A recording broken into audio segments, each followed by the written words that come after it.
Hello, everybody, and welcome to another action-packed episode of the NintenGems podcast, where we discuss Nintendo games, new and old. My name is Connor, and I'm joined today by my lovely, rather dashing co-host, Braden. Hello. Hello, Braden. How are you today? I'm doing pretty good. I hope you can't tell how congested I am, but I'm so glad to be here. Good. That's awesome. Yeah, it's going to be a good show then. We're so glad to have you and your snot-filled nose, the whole package deal.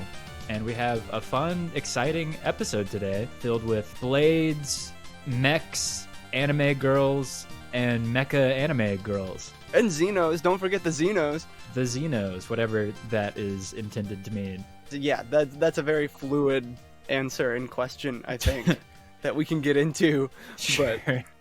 So, what do you think is first on our docket for today of the various subjects?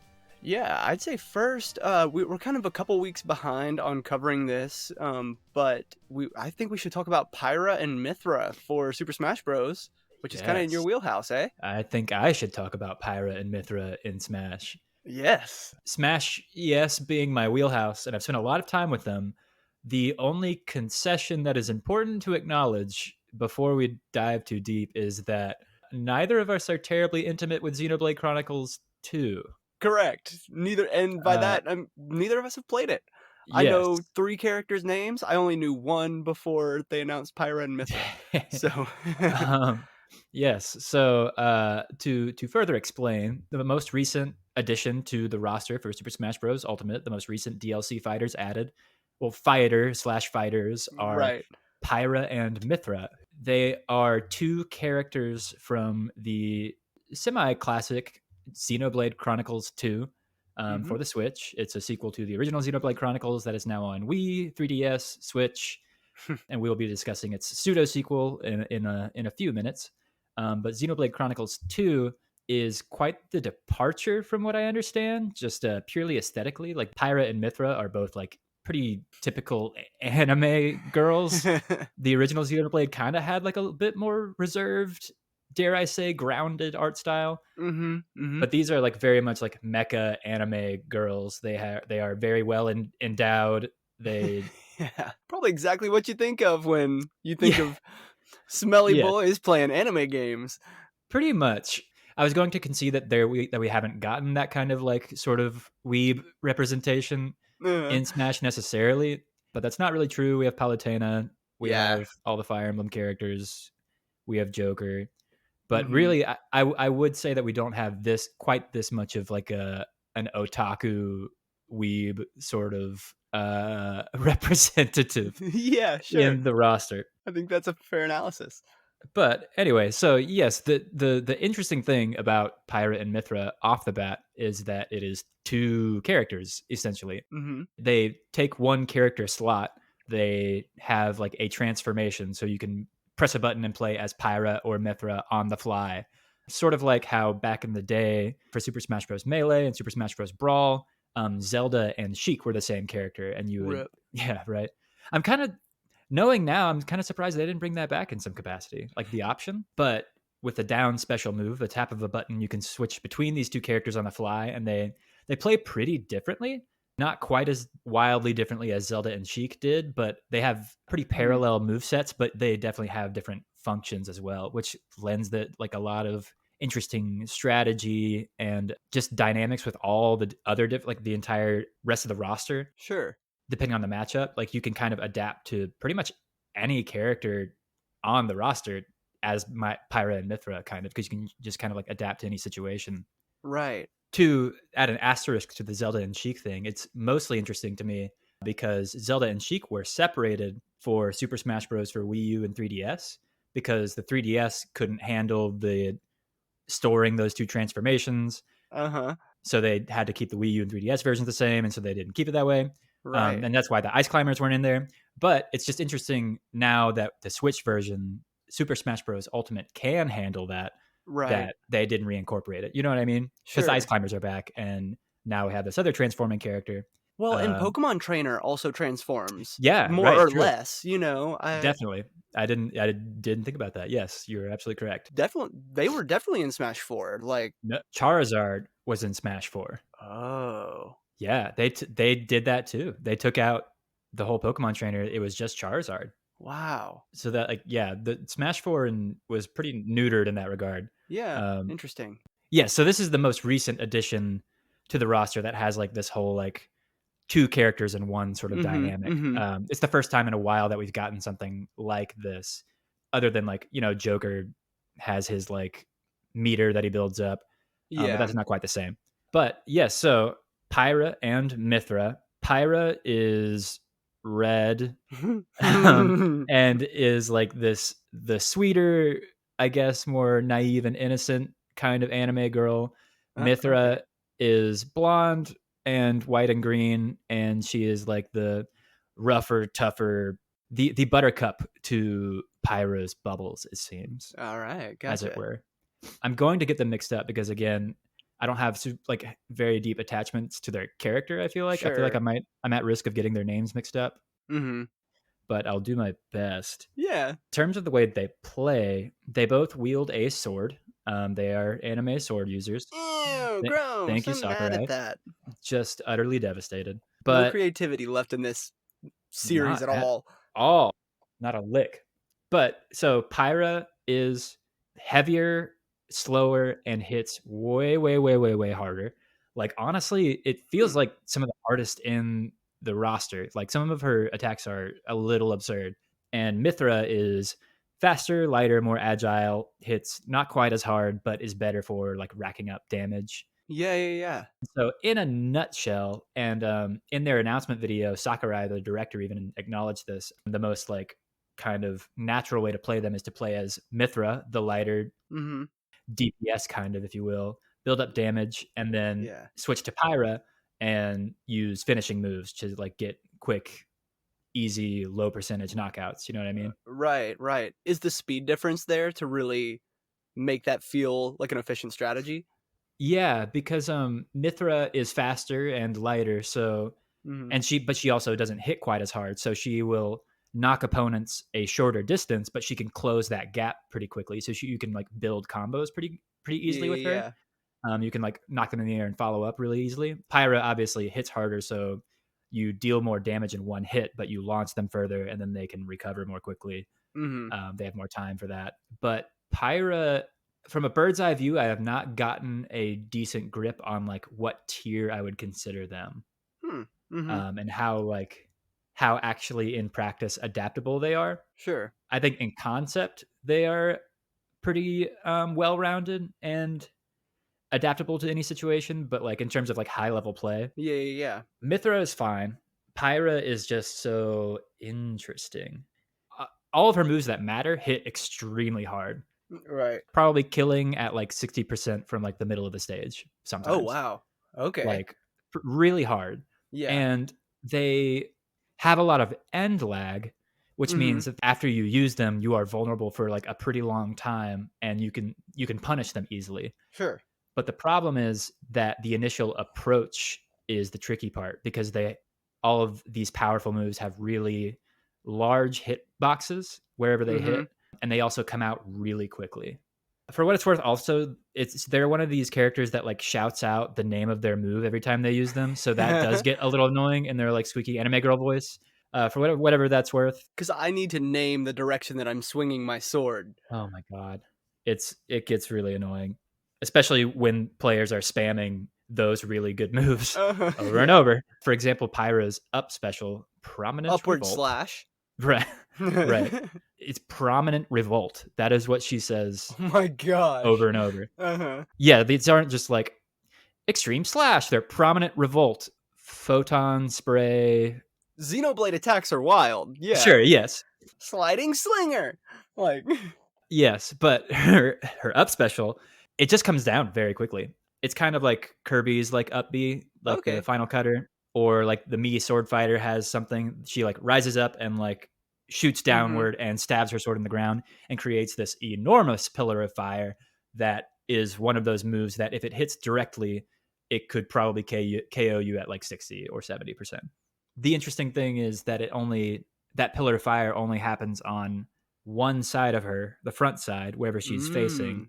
So her back is very vulnerable, but she can also like kind of move where she lands a little bit to like adapt. Okay. And the pillar of fire is really, really big. So if you're reacting, you're probably going to be caught up in it in some capacity. Mm-hmm. And also, again, she lands really, really quickly. So the after effect is she is very vulnerable if it misses, but like it's hard to miss, kind of, especially if you're good at reading your opponent and can anticipate that kind of thing.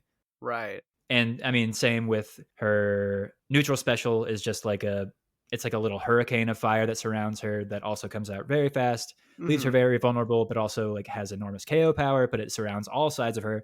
She has a projectile that can catch opponents off guard very easily. And her forward smash is basically like Ganondorf and Bowser levels of just like kicks your butt. Devastation. Yes. Well, it's just interesting. It's interesting that you were questioning her kind of viability, her tier, her ranking in, the roster of compared to the rest of the characters.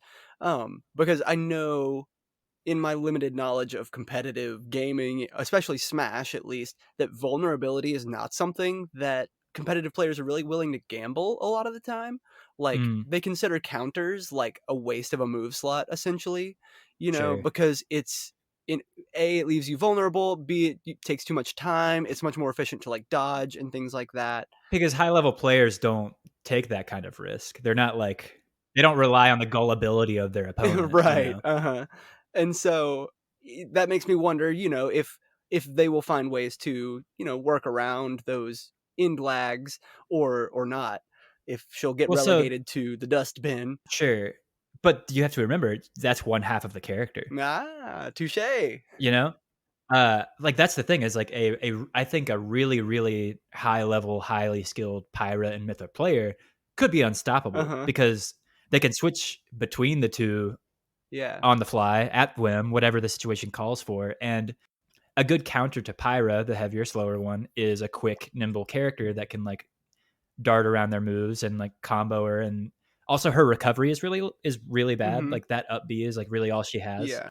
Mythra has like a side dash attack that's a little better, but if you get Pyra off the stage, she's pretty much done for. Yeah. So a lighter, faster character is better against Pyra, and like Mythra is really easy to launch, and so a heavier, slower character against her might be the move. But the problem is that like whoever is playing a high level Mythra and Pyra can do both, and so I really don't know how fair it is. I will say in all of my, I got them to Elite Smash. It wasn't that hard. Look at you. And I've played a lot of them online since they released. And mostly outside of Elite Smash have I done this. So mostly casual players and like people that are sort of figuring them out and like aren't trying super duper hard or aren't super duper skilled. And they're pretty easy to outsmart. But that's kind of just coming back to like in the right hands. Sure. Yeah. In like a professional tournament setting, I don't think others could fare too well potentially. But I don't know. How long is her transformation animation? It is almost instantaneous. There is at least a frame of invulnerability where they're like intangible. Like it can work as like a dodge. Wow. Like a spot dodge. Which is like by design apparently. Okay. Because that was a point in their release trailer as well, was that you can transform as like a dodge and then come back and kind of counter. Punish. Yeah, exactly. I do wish I cared about Xenoblade Chronicles 2 more than I did, just so I was more invested. Because I gotta say, their initial reveal was pretty devastatingly disappointing. Right. Can you vouch for that too? Absolutely. Culturally anticlimactic after and they did it to themselves. Like Sure. They set the bar way too high. Absolutely. Well, and we still have 2 more to go. Right. Who knows? Maybe I should take that back, but right. After the bar had been set, we could say what the future of the other 2 characters is for a later discussion, but E3 is around the corner. I'll say that much. And we did get a double character reveal 2 E3s ago when there was an E3 before the pandemic. Wow. Banjo and Hero. So I'm just saying, hoping, praying, maybe We'll That would see. be hype. Yes, we'll see. Is it time to let Mr. Sakurai rest, or is it time for Oh my Fighter god. Pass 3? He should have rested 2 decades ago. Are you kidding me? He he needs to take a nap. But do we need more? Do we get more? Do we deserve Yes. Oh, more? yes. We need more. But Sakurai needs to like take like an hour's vacation. Yeah. That's probably You know, he needs to like change his desktop to like a beach or something and just like listen to wave sounds and then get back to work. But yeah, so Pyra and Mythra. So, and here's another concession that I will speak for you. Braden hasn't played as them yet. I have not. Oops. Do you have any questions? Not really. A lot of it is just I'm always curious about these new characters' viability because they all Sure. come with the new gimmick, and I wonder if that's, Right. truly for visual or nostalgic value, or if it's a competitive edge. And it sounds like with Yeah. Pyra and Mythra, it actually kind of is a competitive edge. It definitely is. And I mean, it's basically a running joke in like the Smash community at this point that like every character that gets revealed, like in their reveal trailer, and Sakurai is explaining like all of their ins and outs, that like Mhm. the new character is the most overpowered, Right, like each right. time, and then they have to be nerfed later. Uh-huh. But I don't know, man. They're pretty adaptable Uh-huh. all around. It's pretty wild. Hey, that's cool.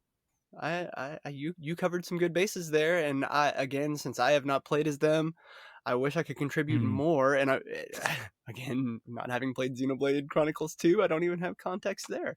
I'm surprised it's not Yeah. Rex.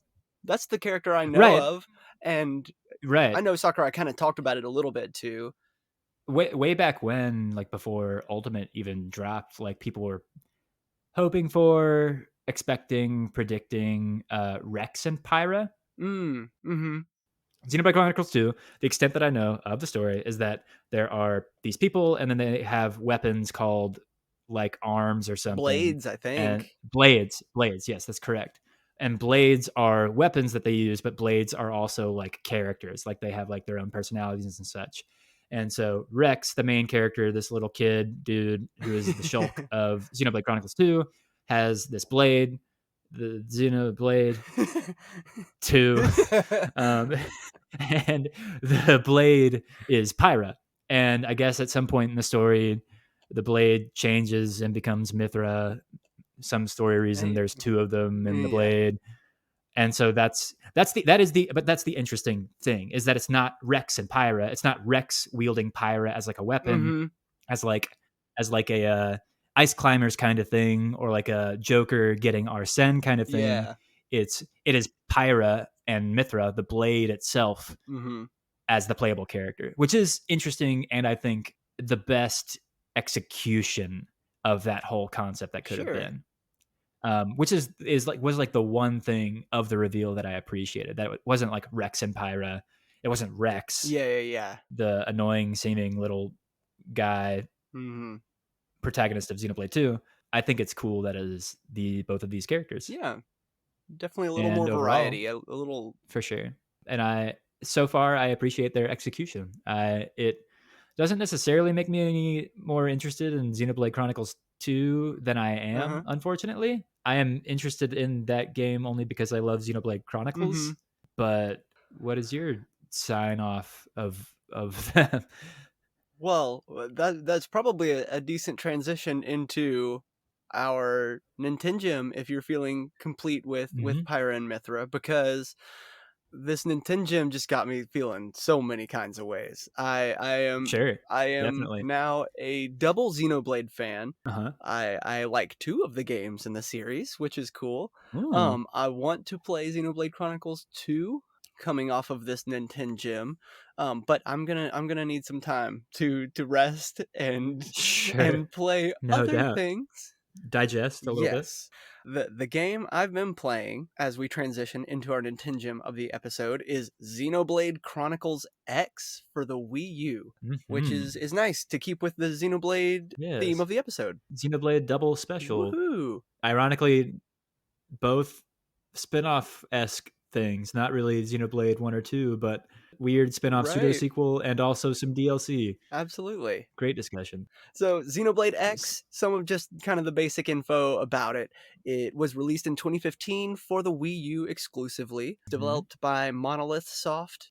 And like you said, it is kind of a pseudo sequel to Xenoblade Chronicles for the Wii, in that it's as is true to the Xeno series, which is a larger series that spans several decades and platforms. Sure. Uh, I mean, even calling it a franchise is like almost too giving it too much credit because sure. I mean, you played Xenoblade X, so maybe you can attest better than I can. But like as far as I'm aware, Xenogears, Xenosaga, and Xenoblade might as well be different series as far as plot is concerned. Like, Absolutely.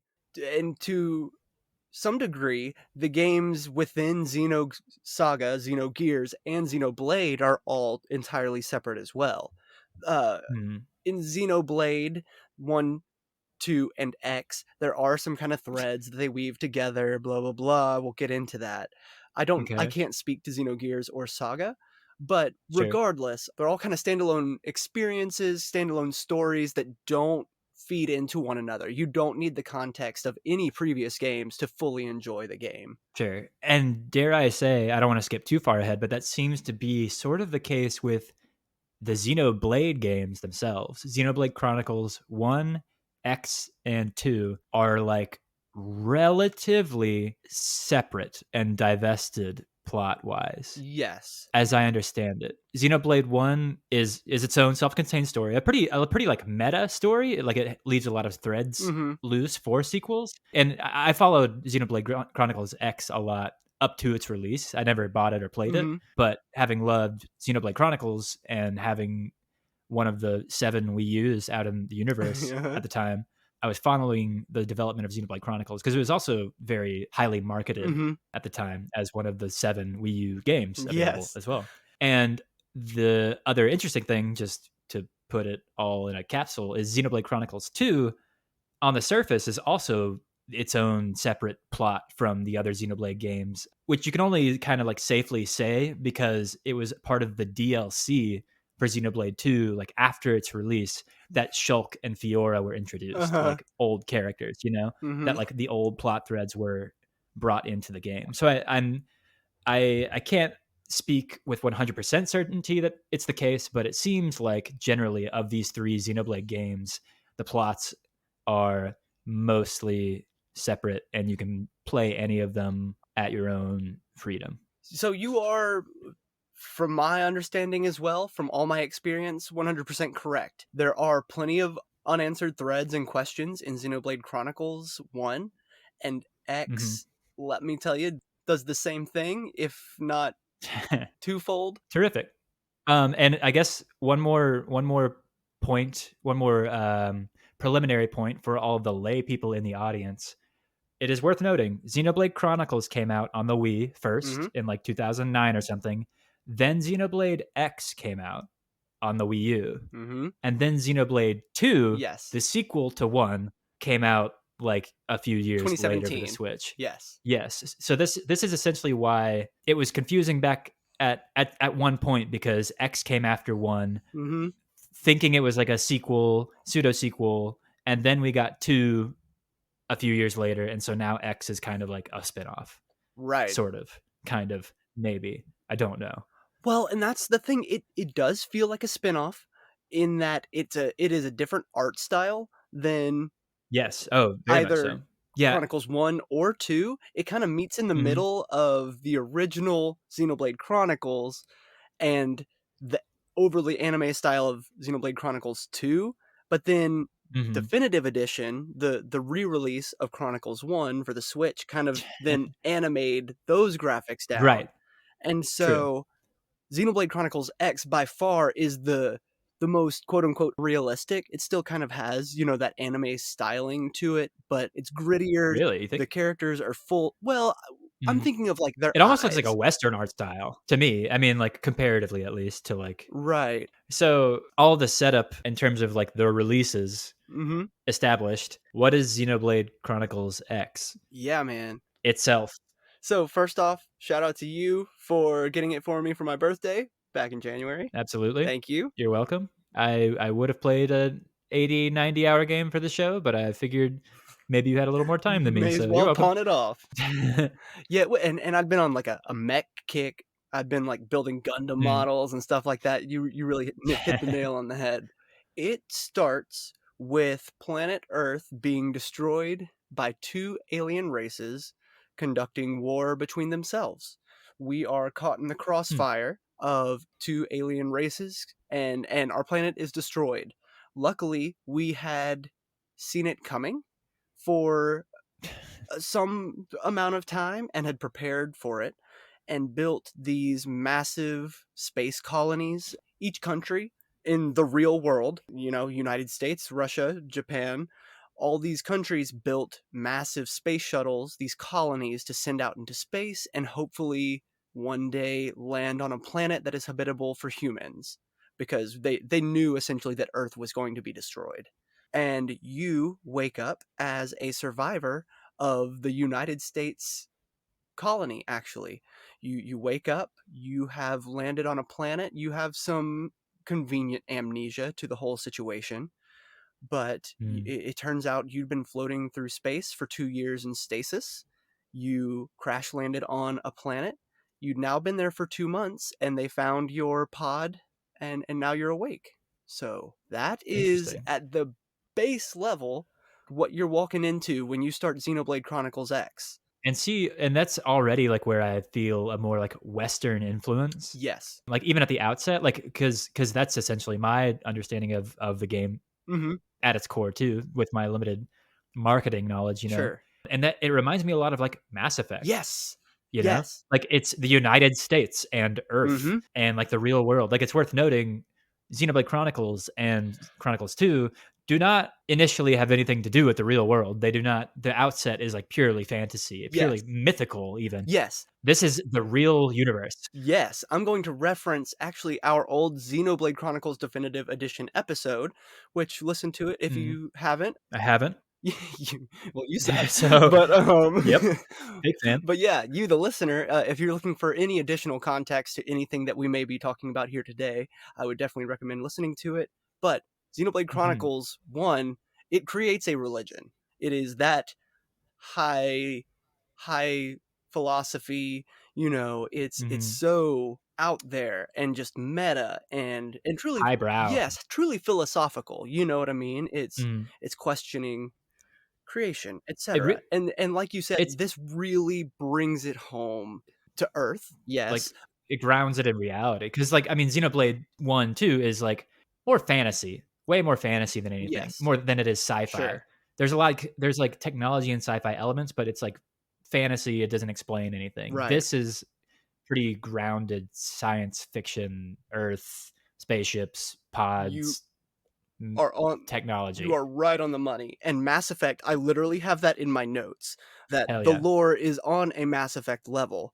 This game is an open world game, and that is one of the selling features on the box essentially is that this world is huge and it is seamless. You can move from one end of the map to the other with no loading screens if you choose to do so. It is that well developed and seamless, comprehensive. It's very cool. Mm, And so as you're moving throughout this world, your colony that crash landed on this planet is the only city. So as you're moving throughout the city, if you listen to the conversations, if you read all the intel, if you read the descriptions of the items that you find, the lore love is that. just on another level. You know what I mean? The details are there if you're willing to dig into it. It's very, very cool. That's good world building. It is. And it really helped my human lizard, I don't know, trope loving, archetypal appreciating that yes, it was based in reality, that these are aliens, not gods and demons. You know what I mean? Sure, yeah, Maybe it's the atheist in me that, can't grasp some of the higher concept, life and death stuff, but I can absolutely understand the difference between a dozen alien species for whatever sure. reason. You know what I mean? That Right. really just Uh-huh. adds up in my brain for whatever reason. Yeah. Yeah, I don't know. I just from the start, the story really, really sucked me in and got me drawn in. There's some cool twists and turns that I wouldn't mind kind of touching on with you if you're willing to get into some spoiler territory. But I personally, I can't speak for like the audience and administratively if we are allowed to do that for them, yeah. but I am. I don't mind being spoiled. It's up to you. So I think I'm gonna go ahead and put a spoiler tag here. Say that from here on out, we might touch on some light spoilers. I definitely won't go into any of the big bad guys. I won't go into like the major story twists, but maybe some information that you only learn that is like definitely key to like the world and stuff, but you only learn in like chapter 3 or 4 maybe out of 12, if Sure. that makes sense. So, Mhm. with that out of the way, I'm just going to go ahead and say one of the big things about being on this planet, the planet is called Mythra, is you are not the only species to be landing on this planet at this strangely convenient time. All of these different alien species seem to be getting sucked onto this planet at the same time, and they do this really meta thing where they acknowledge the fact that you're all speaking the same language. They're all Mhm. like, "Well, how do we understand each other? Like, what is going on here?" So there's kind of these like mysterious forces at play on this planet. Is it justified in the plot that they are also here seeking refuge kind of from this larger alien war? Or is it like, oh, we're forging for a new home for some other reason or something? All of the aliens tend to be under oppression from the Ganglion, which are the primary evil alien race that are out to eradicate humans in particular, but That is a great evil alien isn't race it? name. Ganglion. The Ganglion. Yes. Terrific. And they're a good looking species, man. The alien species are just they're cool. All of them are cool. A lot they're Yeah. stereotypical. You got the hive mind, you got the super geniuses, you got the brutes, but they're all Mhm. good. Regardless, they've all crash landed on Mira at a strangely similar time, and you quickly learn that the planet has some mysterious properties to it. And then, hmm, What are you avoiding? well, I'm trying to segue into the fact that you're not a real human, you're a robot. Oh, okay. That's well, can't help you there. Yeah. Uh, Um, so all of these oppressed races are landing on this planet together. And it kind of does seem like there's a common thread that all these races are doomed and they're ending up on the same planet. It's kind of weird. But regardless, the humans' goal in all of this is to recover the life hold, which is a piece of their ship that broke off during entry to this planet that contains the bodies of all of the humans on that ship. Interesting. Their humanly essences, Consciousnesses. yes, thank you. Their consciousnesses were uploaded into what they call mimeosomes that mimic human functions, so that because they didn't know how long the space travel was going to take. So they have replicated the human body, uploaded their consciousnesses into these mimeosomes, and their bodies are in stasis, but are missing on the planet Mira. So you got to find your bodies, man, before the life hold loses its power. You are playing as a You mimeosome. are You're playing. not playing as a person. Interesting. Oh man, but they are you a person? Are you you? Are Oh, you it's a good do you need a question. human body to be a human? Oh, I'm sorry, what was you saying about, like, this being, like, hard sci-fi and no philosophical or religious questions or themes? but dude, Run that by me again. at least they're not living on the dead body of a giant god. Dude, As that long as shit was it was awesome.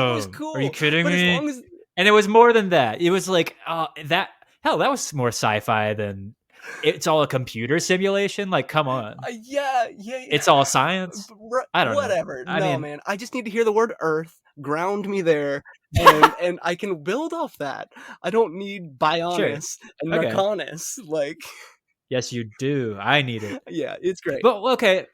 So and then a connecting thread worth drawing here is that all of the Xeno games, Xenogears, Xenosaga, and these Xenoblades, they all really allude to like historically, like to philosophical, Oh yeah.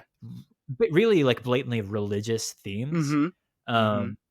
Even Xenogears, like back on the PS1, was like I'm pretty sure you fought like something called like Jehovah, like Uh-huh. same kind of thing. And it's also interesting. I mean, and I will certainly let you go on with the plot and the details and whatever is important. But it's interesting leading up to the release of X, as I was following the release and the marketing, something that got a lot of hate leading up to the release was it was dumbing down the religious themes. Mm. Like I wish I'd done more research before recording this episode, but I do have remember distinctly like a lot of stink being raised around the skells, Yeah. the mech suits that you, not the mimeosomes, but Mm-hmm. these like mechs that your character hops into. Right. They're called scales, Gundam like they're looking just like things. robots. Yeah, they were called something else originally, or like in the direct Japanese translation, like they're called something like angels or something. I don't know. Oh. And the same goes for like other character names. Mm-hmm. I don't know if it was like in like design documents they had different, more like directly biblical names, or if it was Right. just like in the Japanese version they did, but that was all Huh. deliberately changed in the Nintendo of America localization. And there was like a lot of backlash about that, just considering also the history of the Xeno series and like how Right. that's kind of like an important core thing is like the imagery and the symbolism, Yeah. I'm curious to hear how that like fleshes out in the actual Yeah. final thing. So it's funny that you mentioned that because I was actually reading an article about primarily the censorship that the North American Right. edition received.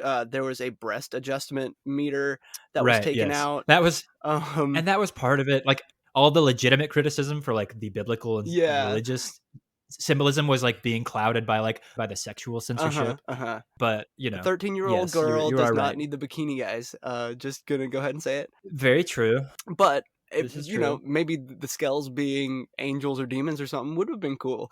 Thanks, guys. Yeah, Censorship sucks. but go on. It does. But I was reading an article, again, primarily about that. But Tetsuya Takahashi, who is the producer, the mastermind behind the Xeno series, Hmm. he actually mentioned that they kind of laid off the crazy stuff to focus on the HD aspects. They wanted to make the game look really good, and he thought that if he went too overboard with some of the philosophical themes, they couldn't achieve like the graphical parody with his ideas that he wanted almost. Really? Yeah. So I it felt a little bit of an excuse to me like he had a weaker idea this time, but That's so interesting because it's yeah. usually the opposite. The more realistic you go, the crappier it ages. Yeah, and again, that was just like one interview that I read with him from 2017, actually. A couple years past release. So Mm, maybe things have changed since then. But sure. No, that's interesting. so you mentioned the scales, though. I guess let's kind of. Well, is there anything else like plot wise, theme wise, you deem Mhm. essential enough before if we're about to jump into gameplay and mechanics and such? Well, and it's nice that I've said we've been grounded on Earth because I would say the philosophical themes really do tie into humanity, life on Earth as we know it. These Hmm. xenoforms are what they call aliens, and other media have been calling aliens xenos and stuff. Is that going to be the new politically correct term for alien? That seems more politically incorrect to me by Really? my own sensibilities, but I think it's a more well, actually, diverse no. and all-encompassing term. It's a form. It's a life form other than They both kind of have like real life political associations. sure. The prefix Xeno, but also Uh aliens. huh. So good question. Actually, Yeah. I don't I know. don't know, but We'll see. these xenoforms Hmm. are very separate from a lot of the themes that seem to come out from humanity and life on Earth and these spaceships that are kind of intended to be arcs of sorts. They Hmm. store all this data from Earth that is potentially about to be lost if they can't recover the life hold in time. So Hmm. it's cool stuff. It's really neat, and we can let's yeah. I think we should move on into the gameplay and how that kind of ties into and feeds into the aesthetic of the game. Tell me about it. Is it the same as Xenoblade It One? absolutely is. It Cool. Sounds yeah. good. Let's talk. Yeah, fun. Dude, as I was preparing for this episode, I did not listen back to our other episode on Xenoblade Chronicles, so I can't remember how we even described the combat system. Hmm. The game is an action RPG Sure. with real-time combat, but it runs on like a cooldown system. You know, you might think of it similar to many massive multiplayer online games. It's almost a joke, but it's also kind of like a genuine genre classification that like Xenoblade is kind of classified as a single player MMO, Yeah, yeah, a single player, massively multiplayer online game right. because the same kind of like combat and Uh-huh. gameplay, you know. Yeah, so, like, your auto attacks are on, like, a 2-second timer if it's a sword, or it's a 4-second timer if it's your guns, because you have to reload, and, you know, and Mhm. then you have these arts, which you can use, which then cool down for probably 20 to 30 seconds, but those are your special attacks, your power-ups, your buffs and nerfs, things like that. Magic attacks, special moves, and Right. such. Dude, there's very little magic in this game, it's pretty wild. Oh, sure. I was expecting it to come out of the crevices, but it really never did. There's ether as the word is that Xenoblade uses for magic.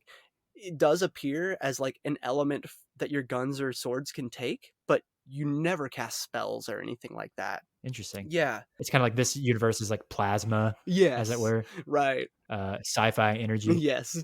Cool. Sci-fi juice. An interesting thing, every character does have a close combat, a melee combat weapon, and a ranged weapon, which is essentially a gun. And so, Interesting. yeah, you're moving between assault rifles and dual blades with many different classes. I think there's 12 to 16 different classes total that you kind of Okay. they kind of branch into each other. Like you get one to level 10 and then two become available, and then you get one of those to level 10 and then two more become available. So already this is a pretty massive departure from Xenoblade 1 and presumably 2, because Xenoblade 1 is like a specific party of 7 or 8 specific characters that have specific roles, Right. and you have 3 different ones of your choice out on the field. Mhm. Mhm. But there's like Shulk, the all-arounder, Melia, the magic user, Mhm. Sharla, the ranger, and the buffer. Right. But these you're not playing as like a character. You're playing as kind of like a player stand-in, and Yes. a class system is needless to say something different from the norm for this Yes. series. It So it do very elaborate much on that. is, but it's only for your character. You are Okay. definitely playing, as you said, as like a player stand-in. You are an avatar. Their name is Cross, just as Xenoblade X would have them called. You know, if you don't give them a name, it's Sure. Cross. But your character is the only one that can change its class. Okay. All of your party members have a class, but it's tangential to the ones that your character can achieve. Does that Hmm. make so? There's Full Metal Jacket and Elma, your primary partner chick. She's Full Metal Jacket plus. You know what I mean? And so like all Okay. of the party members kind of fall into one of those categories. Okay. And am I right in recalling that there's like dozens and dozens of different party members that you can acquire Mm-hmm. in the game? You are correct. And that's kind of like depending on like side quests and stuff you do, and like each specific different random party member you can acquire will have like one of these 16 classes, I guess, I assume. Yeah. So Okay, that's you cool. I think you're kind of conflating a little bit Oh, a couple different mechanics that I want to mention. oh, sure. Then don't let me skip them. There are lots of different characters that have names and affinity missions, which are a Xenoblade staple. Hmm. A huge part of this game is building relationships with the characters around you. And Sure. it's not like love scenes, but it's friendship scenes, you know what I mean? Stuff like that. Character building. Yeah, exactly. So there are characters that like you have these affinity missions with, and I would say I think there's easily a dozen of them, if not nearing 20. But what I think you're talking about is there's multiplayer to this game. And when I say Right. Oh, multiplayer, wow. I forgot. I don't mean sit on the couch with your friend, and don't even really mean like link up to the same world and fight the same monster at the same time as your friend. But there's multiplayer in that like you join these servers that they call squads of up to 32 people, and from there you can essentially recruit their avatars to join your squad Okay. as kind of a static type CPU, you Uh know, huh. these online squads that you join in, they're very unobtrusive to your gameplay experience. Like sometimes just a thing will appear, like somebody wants to trade, like do you want to buy this item from somebody, or this person discovered this, or apparently there are these like group missions you can go on to tackle like giant monsters. I have not Like raids? experienced that. Yeah, sorta. I don't think they're like live raids because that's just not a feature. You don't play with someone else necessarily. But to get back to the answer to your question, I think maybe what you're talking about is like these squad mates of yours, these online players that are real people, but like their avatar is like a recruitable character to your party. Okay, interesting. And they kind of randomly appear throughout the world. It confused me so much the first time. Like I was like, organically? yes. I was like at this far point on the map on this beach, and I just saw a character. I'm like, that's not normal. There's not characters out here. And I went and talked to them, and they're like, hey, you want me to join your party? And I realized like their name wasn't capitalized. So this is a real person. You know what I mean? Like, right. I don't know. It was very strange and very cool. I mean, I guess I have to ask too, then, like in the year 2021, 6 years after the release of the game, like how many of those are there wandering around? Do you think they're just kind of like saved from like the history of the game's release, or No, like I don't, dude. you think people are still playing this? Yes, dude. People were coming online and going offline the entire time I played. When you Wow. first turn on the game, each play session, you join a squad of 32. Like there's at least 32 people there playing. There aren't 32 Wii U's out in the world. Shoot, oh no. Those emulators Something's are going wrong. crazy. But Honestly, maybe. That's pretty crazy though. yeah, so it does say when you first boot it up that Miiverse services have been suspended, so you can't like share Right. your posts or True. anything. And I thought that meant online services Online play. entirely Uh-huh. are suspended. And it's funny that first play session, which I didn't like turn off the console for like a day or two. Don't hate me, and it wasn't online for some reason. And so the second play session, it went online and all these people started popping up. I'm like, yo, this game's still live. This game is That's hype. crazy. Yeah, dude, it's super cool. And let's talk about Skells, dude. Sure. Yeah. Well, so just to put a cap on it, it's 3 party members at once. Same thing. Yeah, I apologize. No, actually, there's 4. You can have Oh, 4 cool. party members. Yeah, it's And do you like assign them to like a ranged or close range position kind of thing? you Like if it can. works, if the combat like in function works the same as Xenoblade, like I'm curious how like range and melee differentiates. Yeah, Because it all just kind of like is a blob in Xenoblade, you know, like everybody's just kind of attacking all the time. I'm not gonna lie, it feels a little muddled that same way in Okay. this game. It for me, it's just a rhythm of pressing the arts in a proper Sure. cooldown time, Yeah. and That's all it is. there is still that feature where like if you get to the side or behind the enemy, you can deal more damage, and some Love arts it. deal like triple damage. And bigger creatures have appendages that you can break as well, which Yes. will drop like special materials and things Yes. like that. So I mean, I they love you Monster Hunter. yeah, right. Monster Hunter Blade X. Pretty much. So that was a cool addition. These monsters get massive in true Xenoblade fashion. Hmm. The special monsters, the named monsters, like Service, the Terrible, they're called tyrants, and kind of play into the story of Mira and the whole game, that these tyrants are, they're terrifying. You have to defeat them before they come and destroy our city. That's cool. The monster designs are great. But scales, But Skells, dude. you got to get in a Scales. Skell to take down some of these freaking monsters, dude. Right. And so the The Skells hell's a are scale? the hell's the Skell, dude? Dude, they put it on the box, right? They Yep. say explore Mira in your robot suit. That's a paraphrase. And I'm like, dope, bet, But do it. So I play the how game. long do you have to wait to get in your scale? How long did I text you? The game made me wait at least 30 hours Oh my god. to unlock my Skell. It was earned. It felt good, and let me tell you, it opened up the game. Sure. It was the missing key to the game that I After 30 hours? but man, I can't tell you how many hours I put in this game. I genuinely cannot. Because unfortunately, like I said, I left the console on a couple times, and so like my playtime is very screwy. Okay, yeah, fair. But I put it at least double that, at least 60.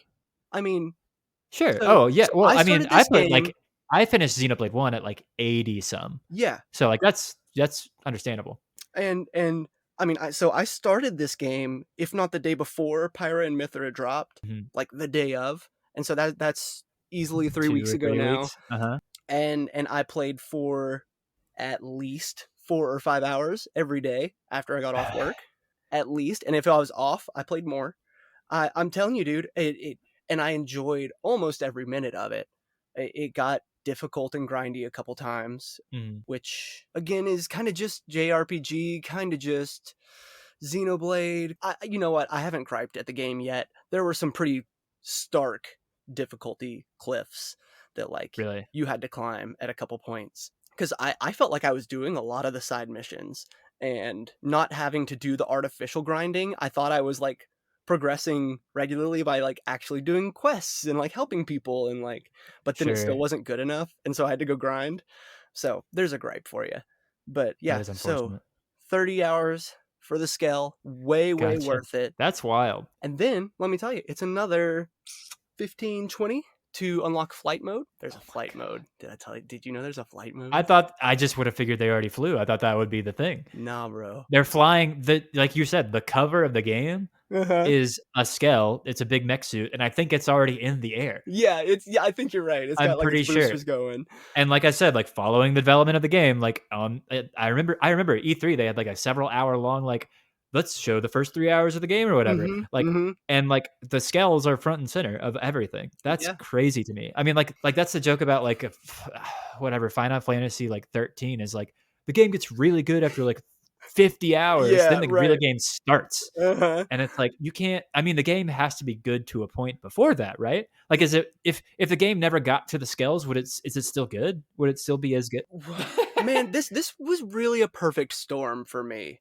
Like this Okay, game really has really kind of tickled something good for me, man. That for I you, I haven't sunk that many hours into a game in a long time. I haven't been that like invested in a story in a long time. I really felt compelled to find this life hold, dude. Like yeah. it was a believable story that I felt I could contribute to and had plenty of mystery along the way. Like it was everything I could ask for. Even if it didn't like internally directly incorporate religious elements, it turned into a religious experience for you. It sounded Oh like yes, dude, of it its of own some accord. sort. This game is on some kind of list for me. I haven't decided what list, but it's My there. goodness. So scales, Scales, 30 hours, you get one. 30 hours, 20 more, and you can fly, and you need to fly. Yeah. What's the difference between like a walking scale and a flying scale? The walking scale, I mean, you scales can actually transform into cars. I don't know if you know that as Oh well. hell yeah. And when I say cars, like they look almost more like tanks or something like that. Tanks, but they like zoom. They Zoom, go. you're twice, 3 times as fast as your sprint will go. You know what I mean? It's a necessary step to be able to traverse this massive open world Mira. It's Sure. split into 5 continents that are all really massive and feel pretty individual from one another. And do those have like loading screens in between, or do you just like sprint over the border from one into the other? Oh my gosh, dude. It was the best. When you get your flight module, they put Uh, you in the test hangar and they say, go. So you fly and you go up and you go up and you go up over the city. And you're like, no way. They're not going to let me leave the city. And then you go and you fly out of the city. And then you fly into Primordia, the huge plain that surrounds the city that usually you fast travel to or have to like leave the gate, you know what I mean? Which there's no loading screen if you leave the gate either, you know what I mean? Right. But Yeah. I expected something to happen, but no. A new Just- song played. That the music's not great. Some of the tracks are baller. This track was baller when you start flying. Cool. It was a great moment. It felt like this is why I play games.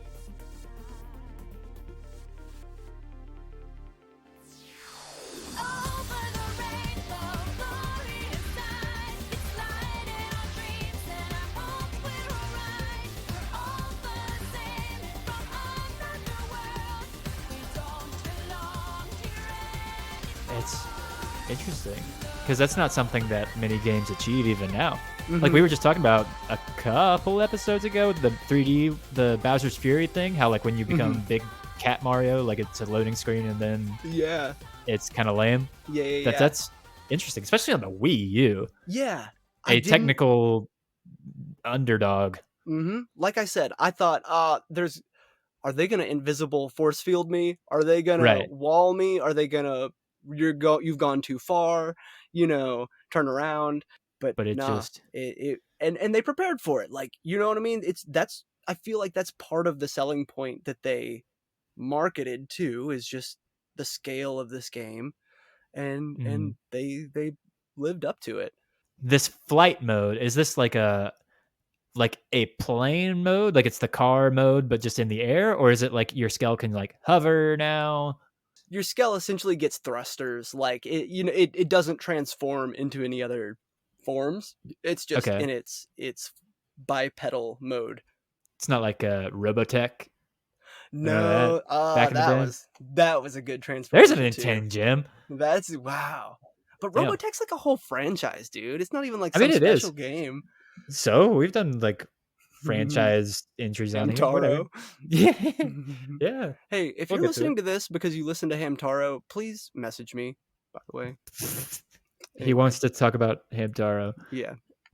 And upon reflection, though, I'm wondering if that beautiful flight moment when they first have you take off, I wonder if that was so satisfying. I said, that's why a game. If it's because it was 50 hours into my experience. Sure. Yeah, I mean, like, I'm sure it was like being built up the whole time, or like, if not like blatantly built up by the game, like you were still just like frothing at the mouth for the Skell already. Yeah.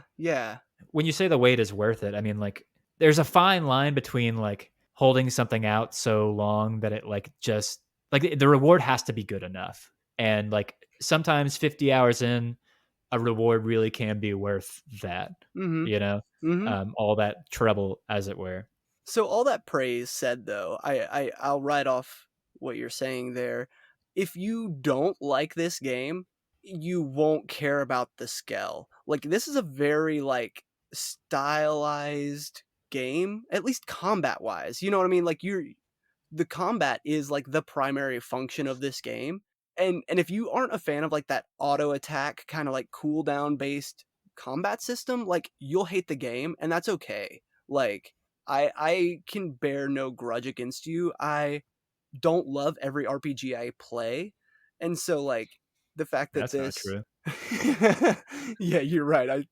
5 hours in, I'm like, best game I've ever played. Let's look at the last like 15 episodes of NintenGems and see what Braden's brought to the table. Right. But I mean, like, just genuinely, like, basic turn-based RPGs generally don't do it for me. Like, sure, yeah, I feel that. You know what I mean? And so, like, for some people, that's their bread and butter, and real-time combat doesn't, that's not fun. And so, like, I can definitely see this game, like, being a turnoff for a lot of people, especially if you're going in, like, this isn't a mech game. Right, this is a mech game. This is Zelda with robots. Like, no, dude, you are going to have to navigate some complex battle systems, my friend. This isn't even like a mech RPG, even. No, barely. No, like, it's a mechs. feature. Mechs should not be. Yeah, mech. It's like a reward. Yes. So, quick, something that we didn't necessarily get into: the combat in the mechs, in the Skells. Is it the same? Yes. Thing. Okay. It you is. Still are your party members in Skells as well? Yeah, dude. Is the scale just kind of like 4 Skells? Yes. So it's the same combat. The scale is just kind of like upped a little bit. Exactly. Okay, that's interesting. I'd even say like the cooldowns kind of are on a longer time frame as well, to kind of represent just the heaviness of them. Sure. The Skells do run on a fuel system, which at times begins to feel fairly useless. I don't know. It's just more of a chore to fill it up than anything. Like, the resource that it takes to pay for fuel is not that hard to come by. There's no And like tension. It's just kind of like annoying. yeah, it's just inconvenient. Like, I'm gonna have to fast travel back to the barracks real quick to like buy some more fuel, and then fast travel back to wherever I was, so I can finish this battle essentially. Sure. But that another tiny nitpick in what is otherwise a cool package. 30 hours in ish, you get your skill. 20, 15 hours later, you get it to fly. How much left of the game is there? You are eligible for a skill after chapter 6, and there are 12 chapters. Okay, that's not too bad. I mean, it would definitely be a weird reward system, especially considering the marketing for the game. If like you only had a skill for like the last like 10 hours of the game, Right. like if it Uh-huh. was like you had the skill for like the final boss or No, something. no. It's definitely a healthy portion of the game, you know what I mean? It feels like it does kind of end up feeling like the lasting impression. Yeah, yeah. Okay, interesting. The time sink up to this game though, just 30 hours to get halfway through, and then there's some steep difficulty cliffs that you're gonna have to grind against. And I mean, that's obviously another turnoff for a lot of people. Like, Mhm. they aren't looking for that kind of investment, that kind of intricacy, that kind of detail. But if you are willing to experiment even, and just kind of try something new, I don't know. There's so many different avenues this game can take you down, and I swear there's something that you'll like, that you'll appreciate, you know what I mean? That you'll see the heart in. It sounds tricky. It sounds like you're having trouble like selling it because it's a JRPG. It's a Japanese RPG, but it's not really like a JRPG gamer's JRPG. But Yeah. it's also not really like if you liked Mass Effect, try this. You Uh-huh. know, it's like a Uh-huh. JRPG for people that like Mass Effect. Like maybe if Yeah. you want to dip your toes in it, try this. And if it's like if you are a JRPG gamer, but you like Western sci-fi kind of things, like Can I give you Star the Trek, like give it a I've got the try. ultimate billing for you. Oh boy, If you're a sci-fi fan and you like the show Lost, what the the this is the one for you. that makes me so much more concerned for the plot. That's going to be my segue into sequel talk Okay, and stuff. sure. But the game ends on a literal cliffhanger. I'll go ahead and say that. It ends on multiple cliffhangers. Every aspect of the game. Is it I can, dissatisfying? no, it's freaking hype. It's freaking whoa. It's how is this happening? I want to find out more. Give me more. This is almost worth keeping in, dude. Spoiler, spoiler, spoiler, spoiler, spoiler. Quit listening if you don't want to know the ending of this game. I'm going to cut this into the beginning of this conversation because we just had a huge spoiler conversation that I think is worth listening to if you want to hear it. Dude, the life hold is destroyed. So first, they get to the life hold, and it turns out their bodies weren't there at all. Their consciousnesses had been uploaded into a computer, and they have the technology to recreate bodies, right? Mm. So that was the plan. Like, they were going to recreate the bodies from the DNA they'd harvested from all the humans and animals on Earth, then re-upload their consciousnesses. And the reason they had to get there in time was because the life hold was going to run out of energy. If it ran out of energy, the stasis would They end. could like they would shut down They would as shut down. replicant things. Yes, their mimeosomes would shut down. Oh, They get interesting. to the life hold in the end, and it's destroyed. It had been Sure. destroyed from the moment they landed. Like from the crash landing? Pure Is it an accidental accident? damage. It Oh was my god. flooded. It was like, meh. Okay. And so that, combined with the fact that all the xenoforms on this planet are somehow entering this purgatory planet of dying species, and they all speak similar languages, Oh, and no. man, lost or not? But it doesn't like it doesn't say that. It doesn't be like who what's the okay, so No. what's the final boss? Can you summarize it? It's a series of bosses like any good JRPG.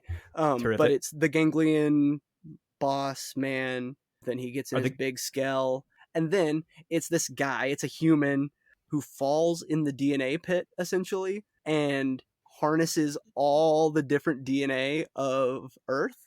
And like becomes this like abomination with like an elephant head and like a tree trunk and like a Oh my lion, and like it's god. pretty cool. And so like it's grounded in Earth. You know what I mean? It's all Yeah. about life on Earth, and this is almost worth keeping in, dude. Spoiler, spoiler, spoiler, spoiler, spoiler. Quit listening if you don't want to know the ending of this game. I'm going to cut this into the beginning of this conversation because we just had a huge spoiler conversation that I think is worth listening to if you want to hear it.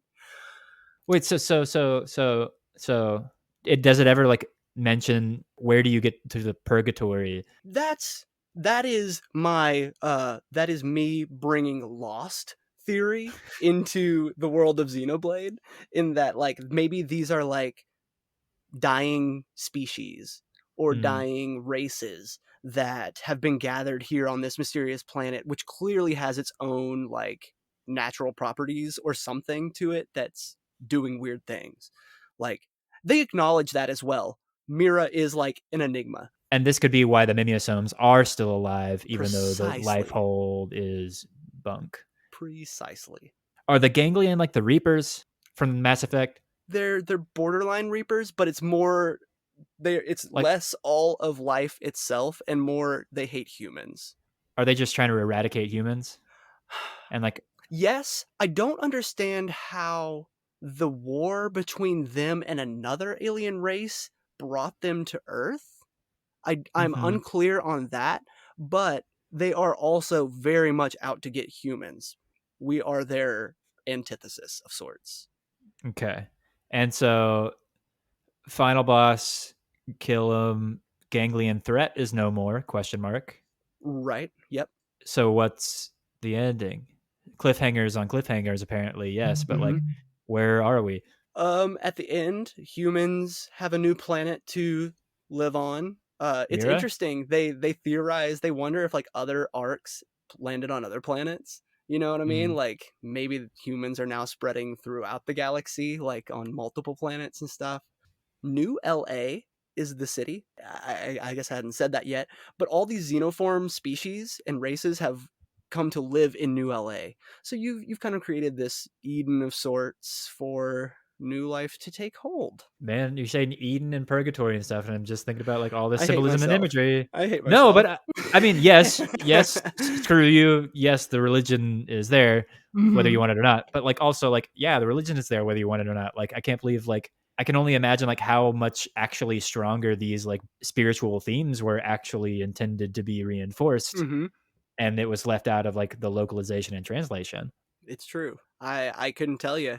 I haven't done that. I wonder what like the Japanese version directly translated sounds like in Yeah, comparison. that is worthwhile research to do before we record this podcast. So, still in this spoiler zone, can you attempt to connect it to the ending of Xenoblade 1? Not at all. Because, like, Xenoblade 1 ends with you're actually kind of sort of in the real universe. Right. There are the planets, there's Earth. I wouldn't be surprised if Xenoblade 1 is created during the events of Xenoblade X or something like that, or in like the lead up. You know what I mean? So the year is only 2054 in Xenoblade Chronicles X. They have a real human Earth date to it. You know what I mean? 2054. Sure. And so maybe Xenoblade Chronicles 1 spaceship was 2024. Right. No top. There's Nopon, which are a Xenoblade facet. That's a species. Kind of looks like a little potato. And they're in Xenoblade 2. I believe so. And somehow. They're also an X, and like they do this thing where they refer to humans as hom-homs, but then in Xenoblade X, he's like, wait, why did I say hom-hom? What does that even mean?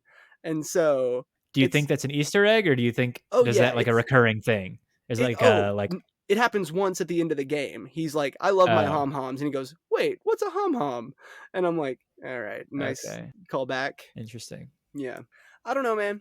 I'm feeling good. This is one of our longest episodes we've done in a long time. You have let me just go wild here, and I have butterflies in my stomach because I've had fun. I'm glad. I feel like I feel like we've only barely scratched the surface about it. I feel like there's still so much to talk about it, and I wish we could. I got a couple finale questions. So something very, very, very important of all the combat mechanics, the story, the plot, the aesthetic. How's the music? You said it wasn't as good as the first one? No. Because the first one has a godly soundtrack. It does. Those tracks are iconic. This one's really interesting. They have a lot of vocalization to it, which I'm not a big fan of in gaming for the most part. Instrumental tracks tend to draw me into games more than lyrics, I guess. Yeah, we hate Um, Sonic Adventure 2 in this household, huh? no, dude, I said for the most part. That is where my There are head went exceptions, immediately for sure. as an exception. Yeah, Mhm. so some of those like New LA's track is really bad, and you spend a lot of time there. Like I really Uh-huh. don't like it. The Tyrant theme, so like the special bad guys in Xenoblade Chronicles 1, that is my favorite track when you're fighting like a Yeah. unique character. Oh, yeah, and I mean, that's Shulk's victory theme in Oh Super Smash yeah. Bros. Like, that's Xenoblade Chronicles 1, like, I don't know how much y'all talked about it in the episode, but, like, soundtrack is truly, truly, truly classic, godly, Mhm. amazing, exemplary on all facets, so much so that for Xenoblade Definitive Edition, Uh-huh. they they rearranged and re-recorded every single track Mhm. in the entire soundtrack. Yes. And so they're like both worth listening to. But go on Unfortunately about unfortunately, X is X. not in that same boat. The Tyrant theme That's is okay. cool and good. The Mhm, flight song, like, sometimes I just hover on the ground so I can listen to the flight song mhm. because it's annoying. It'll turn on and off, like, as soon as your feet touch the ground, and it'll restart too, and so, like, I'll get to the good part, accidentally touch the ground, and then, like, "No, I gotta restart again." That's funny. So, unfortunately, the music is not the strongest suit. Mhm, okay. That's understandable. You can't all be Xenoblade 1. My final question, and it's very, very important. Xenoblade Chronicles 1 has the Monado. Xenoblade Chronicles 2 has the blades, Mhm. Pyra and Mythra, as we've discussed. What is Xenoblade Chronicles X's Xenoblade? Does it have a blade to speak Wow. of? Why is it Xenoblade Chronicles, except for being like gameplay wise a spiritual successor? Why Xenoblade? Why not like Xeno something else? Yeah. Man, I have no good answers for any of those angles, unfortunately. No There's Xenoblades? nothing really that I can think of that that can. I mean, hell, you apparently it sounds like you could use a Xeno gun the whole time too if you wanted. Yeah, well, that's the thing. Like, I don't know. You don't Skells, love. I don't know the friends we made along the way. The life hold. I don't know. Okay. Genuinely, mostly like a facetious rhetorical question, but No, like because yeah, but it didn't seem like there was a like an actual answer, but like I feel like that's the first question anybody should ask is like, Xenoblade Chronicles X. What's the blade? I have a little beef with Tetsuya Takahashi, again the producer of the series. That I don't know. I think it's kind of like vain and prideful that he like decides to keep all these games within the same series. Just call Oh, them something definitely, else. for Like sure, it would almost serve them better to be separated as like separate games. You know what I mean? Uh definitely, and like there, it's worth noting yeah. Mithra's design is like verbatim one of the key characters from Xenosaga. Mecha girl, Yeah. like angelic sort of mecha girl, even and Fiora from Xenoblade Chronicles 2, like Sure. are basically spitting image of this character Cosmos from Xenosaga, which was Yes. a trilogy of games on the KOS PS2. MOS or something Yeah, like that. exactly.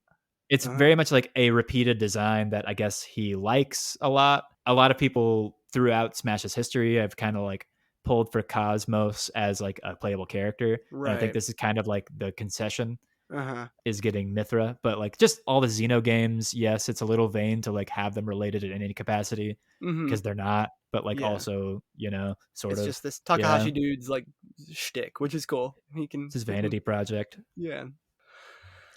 All right, Well, man. I have been hyping you up for weeks for this, and an hour and 45 minutes later, I have to say, I think I'm content. think we made it. Uh, we covered my notes. I feel good. If you need to write an essay or something or do a one-off like by yourself, by all means, you have my permission. Yeah, but Whatever you need to get off your chest. no, but thanks for getting through that with me. Yeah, of I course. appreciate it and had fun. And I have one just shout out to the whole Xenoblade X project that I've kind of been conducting over the past couple weeks. If you haven't been like following us on Instagram or Facebook, I've been sharing Ah, crazy amounts of screenshots of the game. I feel like I've taken some pretty darn good screenshots. I have easily over 100, and I'll probably do a Facebook dump of all of them. I'll try and share some of the best on Instagram, etc. But I want to give a huge shout out to shutteru.com. It's shutter-u.com. It's a Wii U screenshotting tool that you can access from the Wii U's internet browser, and that's how I've been taking all my screenshots. It's totally free. It's very user-friendly. And so for anybody listening, if you need Wii U screenshots, I just wanted to give them credit where it's due. That's cool. That's good to know. Yeah. All right. Get us out of here, man. Yeah. This has been a very fun, lengthy, meaty episode of the NintenGems podcast. Thank you, everybody, for sticking with us through the whole time. I hope you had fun as well. You can find us on Instagram, Twitter, Facebook, all the usual suspects. You can join us on our Discord server and hang out with us a little bit if you so desire. You can check out my own personal work. You might hear the theme song fading in at this point, but I make music of my own under the stage name Weave, W-E-A-V. It's on Spotify and Bandcamp and all your favorite music streaming platforms. Anything else you want to plug, Braden? No, guys, reach out to us. We are dying to hear from you, what you're playing, what you like about us, and what you don't like about us, I guess. But reach out to us. Hit us up on Discord, play me in Smash, see if you can change my mind about Pyra and Mythra. There you go. Thanks, everybody, for sticking with us and hanging out. My name is Connor. And I am Braden. And this is the NintenGems podcast. See y'all next time. Bye-bye. Love you.